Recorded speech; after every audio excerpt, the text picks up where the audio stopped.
ready? Are you ready? Are you ready? Are you ready? Are you ready? Are you ready? Are you ready?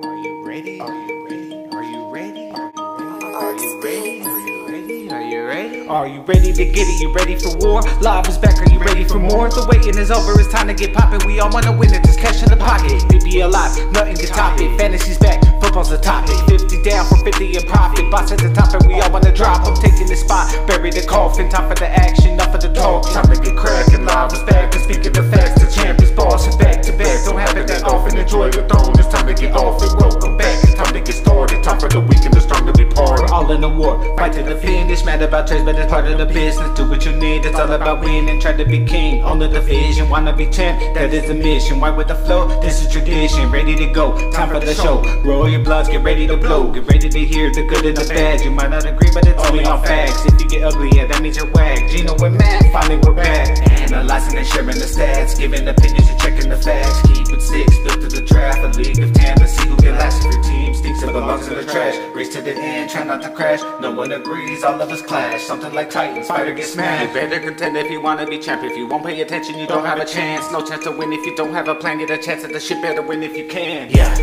PPL is back, I hope you're ready. PPL is back, I hope you're ready. PPL is back, I hope you're ready.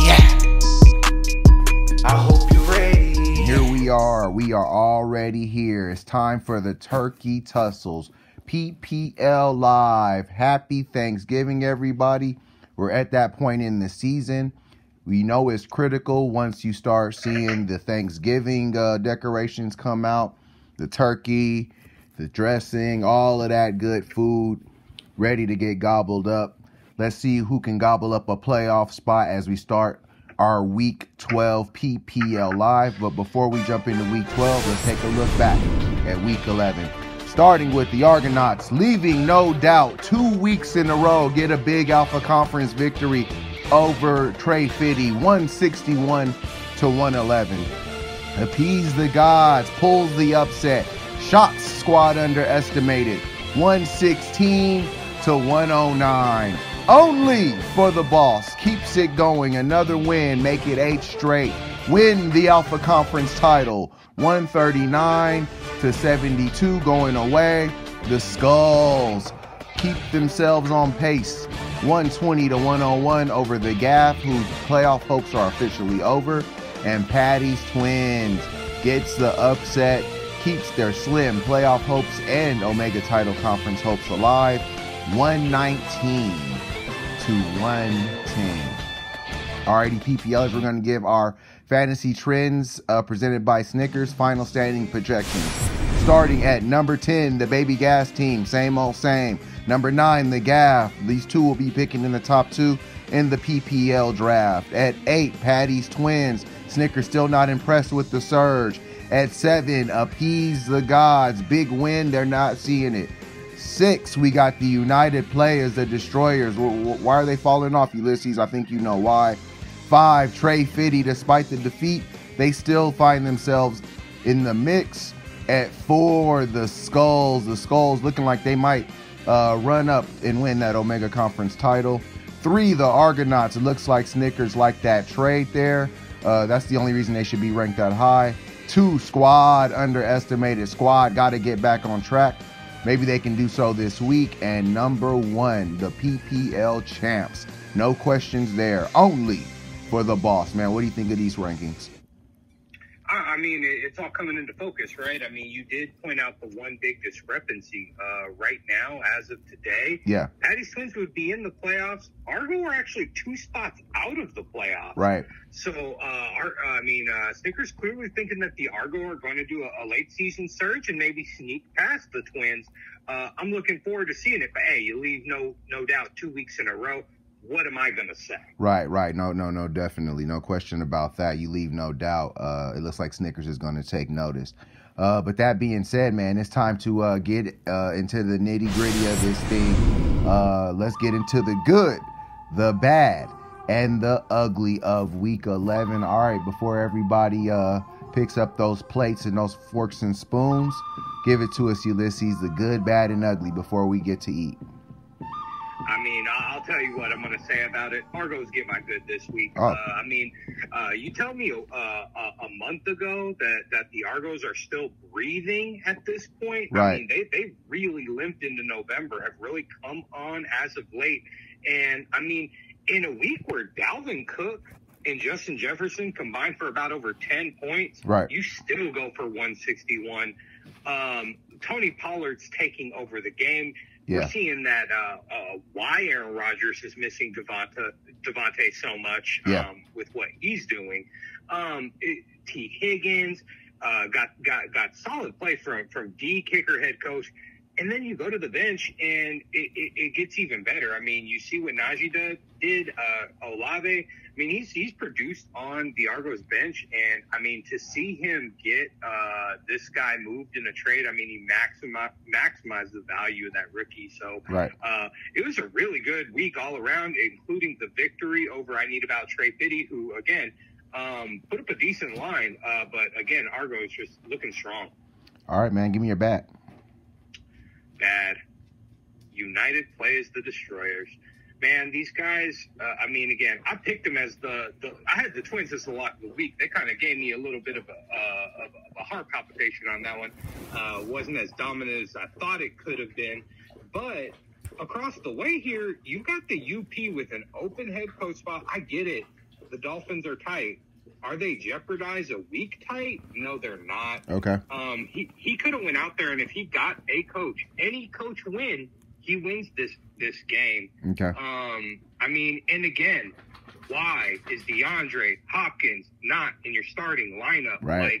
Like this guy, I mean, again, UP, I don't know what he's doing, but hey, in fact, without doing it intentionally, he's really leaving the gate open. 4 teams in play for Omega right now, and he could have, I think, walked away with this and didn't. And I mean, again, Jimmy G was in the lineup, did work, and it was just a bad week for UP otherwise. Oh, definitely, man. The United players, like I said last week, they were my ugly. Man, they could definitely be fumbling away a potential Omega Conference title after putting themselves out front earlier in the season. And, man, if that's your bad, what's your ugly? I mean, where else? Squad underestimated. Oh. I mean, it's pretty painful because preseason, I mean, post-draft, this was my front runner for the PPL title. I mean, this team has that changed, Ulysses? Has that changed? I mean, to only put up a 109 score line, Saquon really stumbled for the first time. I mean, first time that he's played Peace the God since the trade. Maybe did a little solid to ATG. You know, he just didn't really get it anywhere else. Paris Campbell didn't show up. David Njoku's starting to seem like a little bit of a liability. I mean, he's got moments, but he just hasn't really been healthy and banging as much. And the entire Cleveland organization, I mean, I'm not saying Baker Mayfield is tight, anything. Yeah. Baker's a punk. But a lot of blame was put on Baker, and there's a lot of problems within that organization. And Njoku just wasn't there. But, I mean, on top of this, it was like there was nowhere else to go. I mean, you see the bench. There just wasn't anywhere else to go. Add on top of that, and this is why it's the trade for Justin Fields. I mean, you look at what Jimmy did. Jimmy put up 27. Right. Okay. Justin put up 18. You're losing by 7. That's a win. Yeah, no, that's definitely a win. You get a win this week if you do nothing. On top of that, Justin Fields has a separated shoulder. Yeah. And now you're going back to Kyler, and that Arizona team has not been looking tight neither. It was an ugly loss, and that's before we get to the fact that losing this game clinched the Alpha Conference for the Bucs. Right, I mean, true. You are not getting a first round bye, like we know that. So Squad's going to have to get scrappy here, and again, gets no easier because he goes into a game against the Argo, who are playing some of their best ball. Right, no, definitely, man. I gotta agree with you there. Squad underestimated, had a tough week. But they have a great roster. They did have a few guys on the bye. They get everybody back this week. So they are a candidate for a big bounce back. And man, my good is actually going to be only for the boss. Another great win. Obviously, like you said, their misfortune for squad was the prominence for only for the boss. They get the first round bye potentially. Well, no, they clinch a first round bye. They get their first Alpha Conference championship. The Argonauts had a stranglehold on that Alpha Conference title. That is no longer the case. Only for the boss now has broken that stranglehold, and now they go into the season with a guaranteed shot at going to the Pantheon Cup. They only need one win, and they are in the Pantheon Cup. They can lose huge. out. Yeah, huge. It doesn't even matter. These next 3 weeks don't even matter for them. All they're doing now is they're in flex territory, and it's looking great for the defending Pantheon Cup champions on the death march to the title. My bad this week. It's the gaff, man. And I'm not gonna make them ugly just because I'm not gonna kick them while they're down. This is a very proud franchise, 2-time Pantheon Cup champions, numerous time Omega Conference titles, and this was a team that I thought, and I'm sure they thought, had a good keeper class, had a pretty solid draft, and it just never came together. I mean, it started with the loss to ATG week 1. Fumbling that loss away with bad decision making. And then it just snowballed from there. They never could quite get right. When they would win, it would be like bad weeks. And then when they would have great performances, the other team would just play better. It just hasn't been a great year for the Gaff, and it's been, downright bad for them. And in the end, my ugly is I gotta go back to that well with you, man. And it's the United play as the Destroyers. It's just like, what are you doing? It's going from bad to worse. And a little bit of this ugly comes at the fact that I'm looking at them and their lineup even going into this week. They're continuing to roll with the Detroit defense. I'm just wondering what they've watched a little bit too much Hard Knocks. Like you said, they bench that Dolphin to HC. They go the other way with another coach. They potentially get that win over Patty's Twins, put them out of their misery, and put their lead out front in the Omega Conference. Instead, they've been pulled right back down into the mud. Those injuries aren't getting any better. And Mike Williams, who came back, he got hurt after like one play. So they benched DeAndre Hopkins. That's another guy who could have helped them win. Just poor decision making down the stretch, and it is potentially going to cost the United players, the Destroyers, a chance at the Omega Conference title. And if they do bad enough, they could drop out of this thing completely, Ulysses. It's a lot of hungry teams coming up on the bubble right now. So the United players, the Destroyers, better watch their back and their front as this season comes down the stretch. That being said, as I always say, what's past is prologue. It's time to jump into our turkey tussles of Week 12, starting with our first matchup in the Alpha Conference, our traditional Thanksgiving Day matchup. We start with Squad Underestimated taking on the Argonauts. All right, man, so obviously this is a big one for both teams. I would say Squad Underestimated trying to stop a slide. The Argonauts trying to continue a surge. Obviously, the Argonauts made a trade here. We don't know what they're going to look like by opening night. Right now, Justin Herbert is set to take the snaps for the Argonauts. On the other side, Kyler Murray comes back into the lineup after that hamstring injury. Saquon Barkley, Dalvin Cook, the streaking hot Tony Pollard, along with the streaking hot Christian McCaffrey. Studs everywhere. Tyreek Hill, Devontae Adams. What do you think of this one, man? Argonauts Squad Underestimated. Man, I'm super excited for this matchup. I mean, you really built it up in exactly the way that it deserves. Starts off a great slate of games this week with big implications in several. And, I mean, when I look at these guys, I was really excited looking at this matchup and seeing just like on the season, these teams are separated by about 2 points. Okay. Right? Yeah. 2 points in total scoring. Points against about 100. Yeah. Teams have been a lot more generous to the Argo this season, and so Argo's going against a team in Squad that's been able to put up points consistently. Right. However, last week they had a stumble. The week before they had a stumble. Kyler Murray's back in the lineup, and again, I'm just really not buying Arizona right now. Okay. I think that's a liability on his team. You go down the lineup, Saquon should bounce back. Christian McCaffrey's looking like a great addition. Man, they're happy to have Tyreek back. I think that was probably one of the biggest factors definitely in that loss last week. You can't get that production anywhere else. Tyler Lockett, Raiders D is garbage, so he should go off. Again, I'm not feeling Njoku. Again, this has been the one position tight end that these guys just haven't been able to get right all season. Right. Jeff Wilson Jr., he's really leaning heavy on Miami, but hey, not a bad look. When I go the other side, I mean, the trade really changes the dynamic of this. I mean, with Justin Herbert Justin Herbert should have also a fine day against Arizona. Right. But when you're playing a guy that has all these Miami Dolphins, it's just like, well, I'm just going to capitalize on that. Yeah. If it's not there, it's going to hurt him double. Right. Down the lineup, I mean, we'll see. I mean, tough matchups for both Dalvin Cook and Justin Jefferson. New England's playing ball, but I think they should play. And Tony Pollard, probably this guy's searching for MVP status down the stretch. He's playing right. He's playing great. Real good.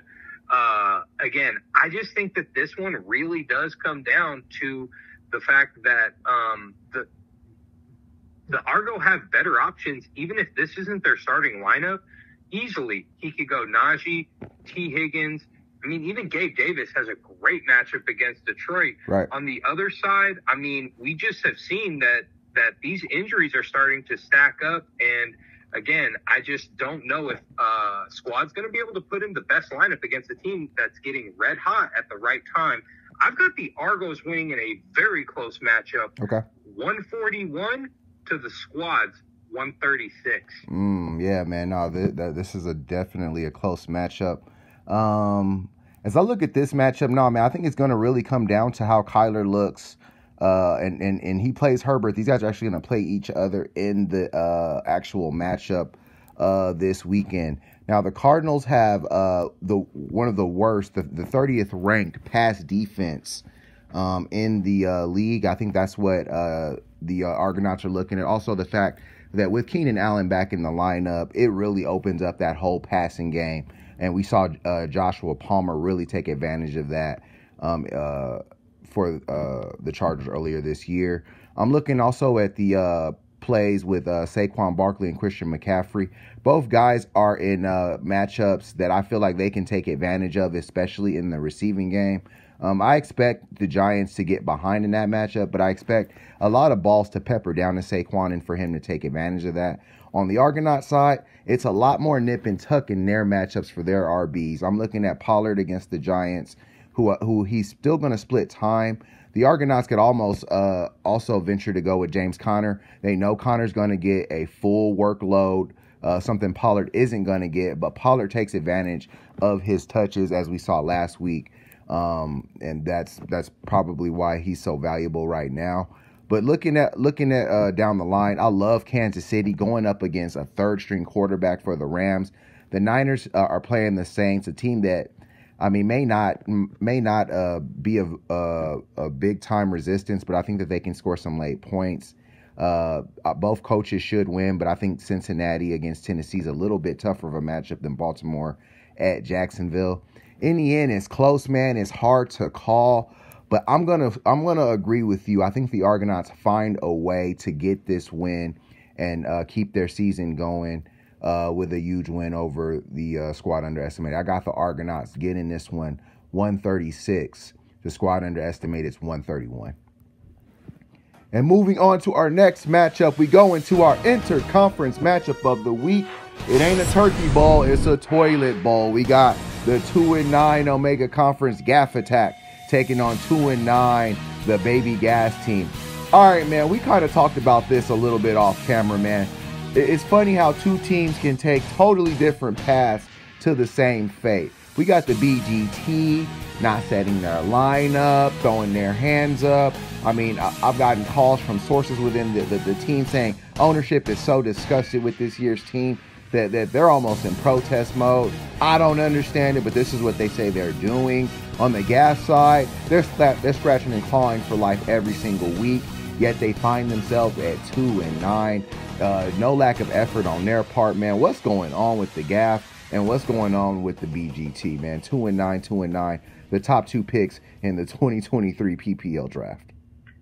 Yeah, I mean, I think it is that. It is 2 different approaches, but I think, again, when these teams are meeting, I mean, hey, we're going to have a first in Week 12 this week. I mean, the GAF has not won an interconference game. Right. On the other side, BGT has only beat Omega Conference teams. So are they going to keep that streak alive and go 3 in Omega? I don't think so. Okay. I think that the GAF has the better talent here. I mean, again, I think that the GAF has been, again, to a degree, I mean, just the victim of some bad luck. Right. I mean, things just didn't pan out the way. Injuries have occurred. And I expect them to bounce back. I mean, I think that Jalen Hurts, that this Philadelphia show should go off in Green Bay. Yeah. We're getting reports that Aaron Rodgers may he's got apparently a fractured thumb, which has been impacting play. We'll see what happens there. Yeah. CeeDee Lamb wasn't really a factor in last week's matchup, but I expect that to change this week against New York. I think he's going to have to be more involved. Other side, I mean, Vikings should handle New England. Okay. Colts, Pittsburgh, that could be a competitive game. I mean, again, we're just seeing apathy in lineup starting. I'd be surprised if Clyde Edwards-Helaire makes it to the bench. He's now on IR. Yeah. Again, I just think that the GAF should win this one pretty handedly. I'm going to say that the GAF gets 120, BGT 88. All right, man. You almost wonder, is it better to just lose this matchup and put yourself in pole position for the #1 overall pick? I'm pretty sure the BGT is probably thinking from that perspective. At this point, the GAF, they should definitely run away with this matchup. They've scored way more points and they've been way more productive as a team. I'm looking at Hurts and A.J. Brown against Green Bay on Sunday night. Kenneth Walker getting back against a porous Raiders defense. And then it looks like they're going to go with Antonio Gibson, which isn't a bad call because the Commanders are going to run the football a lot. You know that about their team. I expect things to get started early for them with the Buffalo defense, probably making Jared Goff's life a living hell early in Detroit. And then I think it closes out with Philadelphia's coach on Sunday night. I got the GAF getting this win, 128 to BGT's 101. And moving on to our next matchup, we go into the Omega Conference for a big one for both teams. A suddenly sliding United Players of Destroyers taking on the gasping Appease the Gods. All right, man, you've been disgusted with both of these teams all season long. Both of these teams have graced your bad and ugly week in and week out. This week, both of these teams still obviously in position to win the Omega Conference title. Somehow ATG hoping to stay alive. They've got to get some wins and get some help. But they can really help themselves with a win here. The United Players have not even set their lineups yet after that crucial loss to the Twins, man. We both have not been feeling the UP. What do you think of this one, ATG UP? Yeah, you're right. I mean, this one's kind of hard for me to look at. I mean, because the UP has not set their lineup. But again, kind of going to fly by the seat of their pants. You know, right. I mean, that's where the UP always is. We'll see what it looks like Sunday morning. However, lots of games happening tomorrow. We'll see how attentive they are between now and then. Definitely some implications.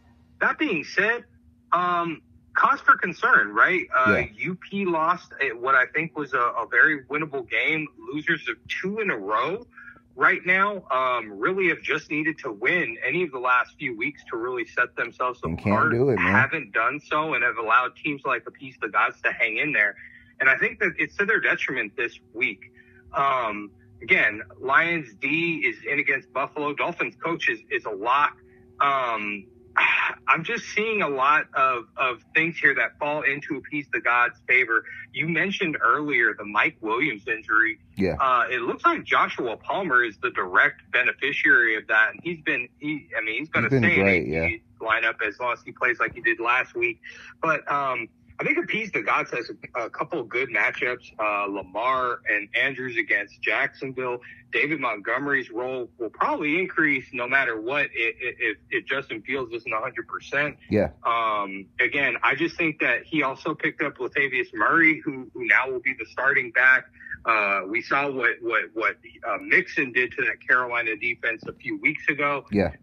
Patriots defense has been on fire. And so I just think that ATG, they can hold their own in a way that they couldn't earlier in the season. This was the UP, one of the highest scoring teams when these guys met in week 4. Yeah. Since then, UP has slowly started to fall down that scoring, and now we're 5th in the league.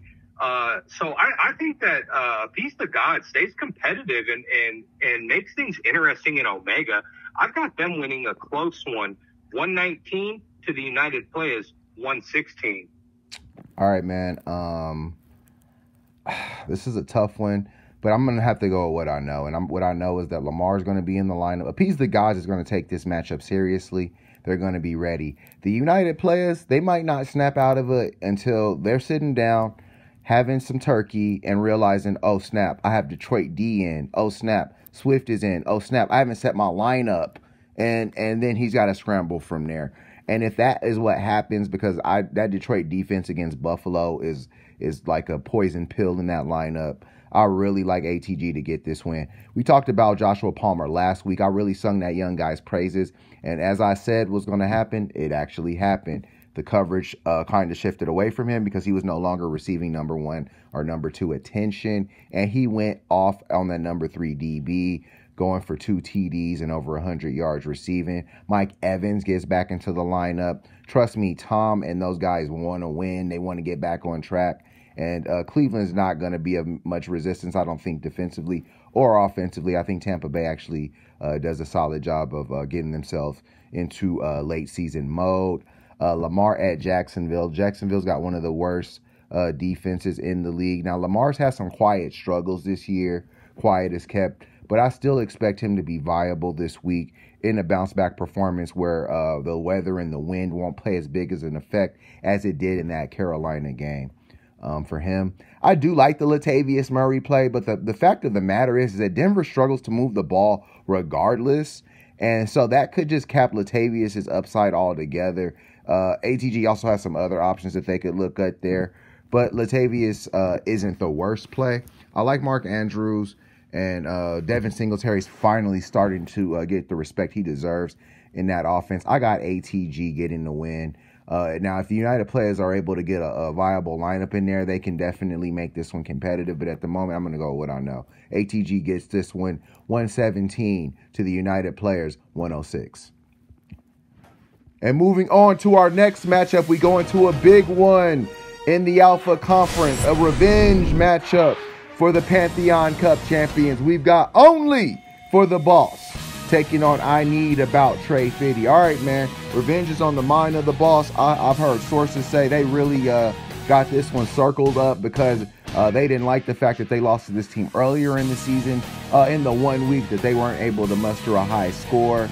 Trey Fitty obviously has played spoil sport all season long, but right now they are in need of a huge win. What do you think of this one? Only for the Boss going up against Trey Fitty, Alpha Conference game. Boss looking to extend their record to an 11-1, best season in team history, and Trey Fitty looking to try to stay alive. Man, they're falling back a little bit.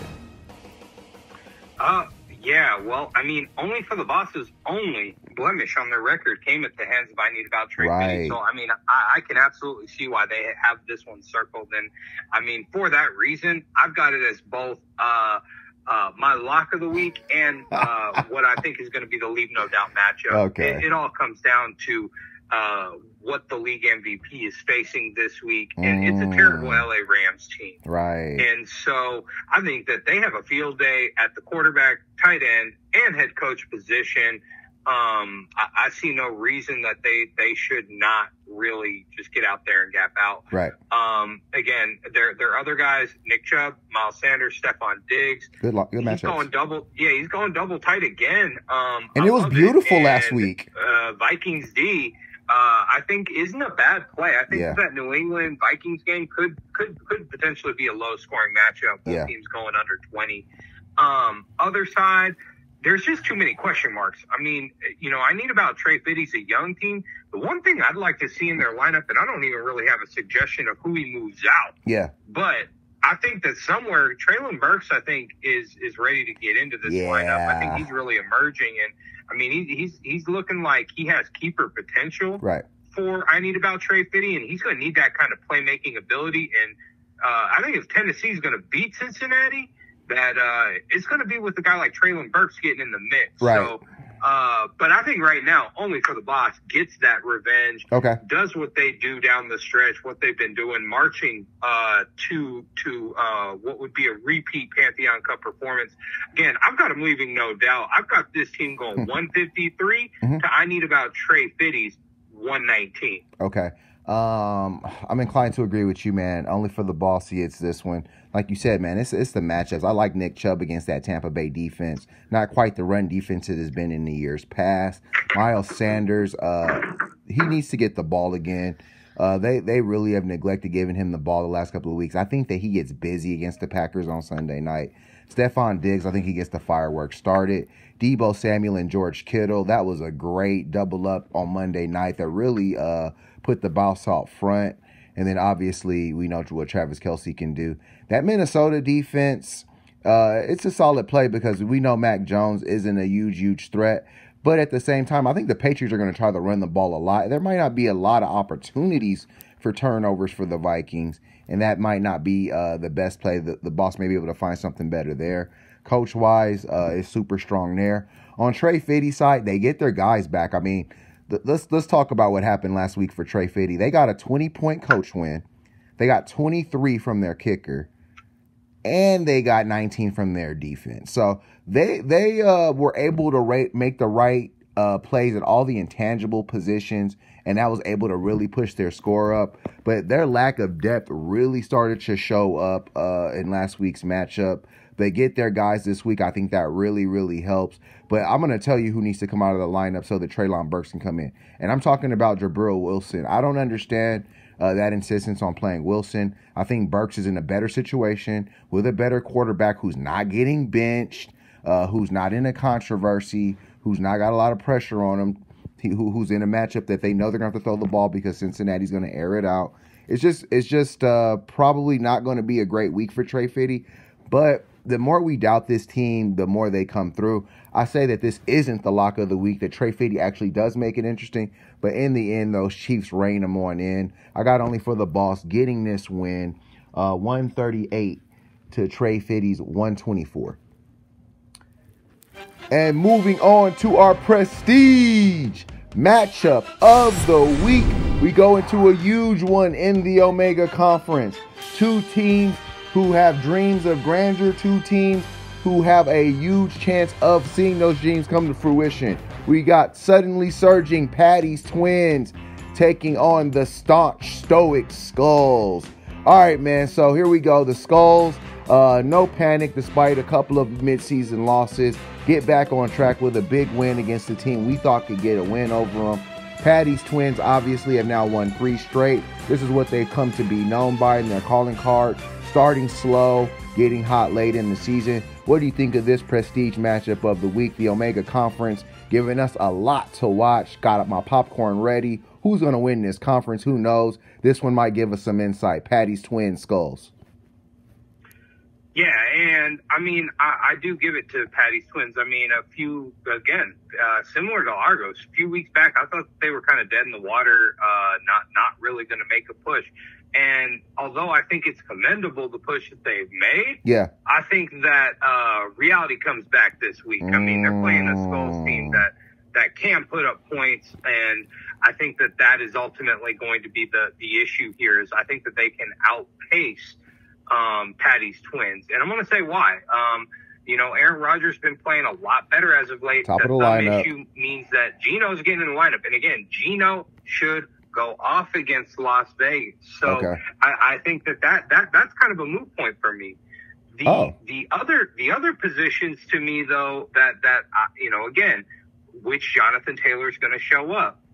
Keenan Allen's in the lineup. Again, Keenan should get more touches with the Mike Williams, but again, does Keenan get one or two coverage, and what does that look like? Keenan's a route tactician, so exactly. He's going to get his.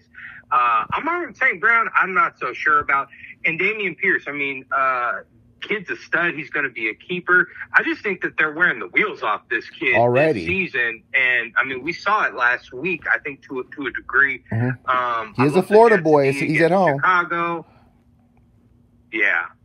I look at the other side, and again, Josh Allen should have a huge game against Detroit. He's also got that coach. I mean, there's no reason that the Bills shouldn't put up a high stat line there. I love, like you said, if New England's gonna be competitive in that game, they're gonna run. And Ramondre Stevenson is a violent runner. Yes, he is. I like what he could do against Minnesota. What we just saw Pollard do, there's nothing that tells me Stevenson couldn't do something similar. Right. You know it's going to be Bill Belichick's game plan. McLaurin, again, he's the guy. Atlanta can't really cover. Jamar Chase, though, he's coming back. Yeah. And, again, this has been a guy that the Skulls have been dearly missing. And so I just think that he's just got the edge. When you look at the averages here, the lineups as they're currently set, his team averages 20 points more than the Twins. Okay. And so I think that he's been very streaky, and I think that this is where he starts putting together that streak towards making a Pantheon Cup playoff position. Okay. I think he gets it. Week 12 prestige matchup win against the Twins. I've got the Skulls going 129 to Patty's Twins 122. All right, man. I'm going to go the other way here, man. I've seen this story before. Those projections are starting to creep up for Patty's Twins. And I think you're right, man. All they really got to do probably here is get GENO in the lineup. And they probably are looking at a big Thursday or Thanksgiving weekend victory here. I like the Jawan Johnson pickup. He's been one of the hottest tight ends in the PPL, quiet as kept. He's top 10 at the position, Ulysses. He's number 7. Quality pickup for the Twins under the radar. Amon-Ra St. Brown, I think that they'll be playing from behind. Jared Goff is known for that garbage. And Amon-Ra St. Brown is going to feed off of that late in that matchup. It's going to be annoying for the Skulls. Keenan Allen, you saw what happened. Once he got back into that lineup, that Charger offense really expanded in the passing game. And I think Keenan's going to be able to really help uphold that passing game and take advantage. I think he gets into the end zone this week. I like Keenan Allen as a big-time play. Taylor and Eckler's projections speak for themselves. I like Dameon Pierce in that matchup because they will try to run the ball to keep that ball away from Tua and the Dolphin offense. And Dameon may be game for a touchdown in that matchup. On the Skull side, I love Josh Allen's matchup. I like the Bills matchup. But the Bills, they're not looking like what we thought they were earlier in the season. They just haven't looked quite as strong. They did come back with a solid win over Cleveland last week, but I thought that Cleveland fought back in that matchup a little stronger, and Detroit might also do the same. I don't think that Aaron Jones. I know that the Packers are going to try to run the ball, but I think that the Eagles are going to be able to jump all over the Packers, and they're going to force them to play catch up in the pass, kind of like the Titans did. And I do like Terry McLaurin, but I also think that they traded for Chris Olave. They may want to see what he's got in this matchup. In the end, I think that Patty's Twins finds a way to get by. I'm not really feeling Amari Cooper. And I don't know if Jamar Chase is the target hog. That 17-point projection seems high for a guy coming off of a labrum and a hip issue. I think the Twins find a way to steal this one and keep Slim's hopes of an Omega Conference title or defending their Omega Conference title alive. I got Patty's Twins getting this one 122 to the Skulls 118. Alrighty, PPLers, thanks for another great week of PPL Live. I enjoyed it. I hope you guys did too. I hope everybody enjoys the turkey tussles with family. Good luck. Have a great weekend, and may the odds be ever in your favor.